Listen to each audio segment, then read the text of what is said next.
Ang Masayang Pagtatagpo ni Florence Abigail B. Oliva. Isang araw, habang nag-aayos ng mga halaman si Nanay Sandra, ay may lumapit na isang bata. "Nanay, magandang umaga po. Pwede po ba akong makahingi ng kahit anong makakain?" Nagulat ang matanda at nagalit. "Wala akong pagkain!" sigaw ng matanda sabay lakad papasok ng bahay. Habang naglalakad ang matanda ay nadapa ito at halos hindi makatayo. Tumakbo ang batang si Nena at tinulungan si Nanay Sandra. Inalalayan ito papasok ng bahay.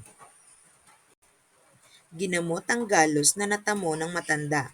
Habang ginagawa ng bata ang lahat ng ito, ay tinitingnan ni Nanay Sandra ang batang si Nena. Maya-maya ay natapos na ang bata sa paggamot sa matanda. Ngumiti si Nanay Sandra at nagsalita. "Kunin mo ang tinapay at palaman sa mesa at kumain ka muna." Agad namang ngumiti si Nena at tumungo sa mesa para kumain. Habang kumakain ng bata, ay masayang nagkwentuhan ng dalawa.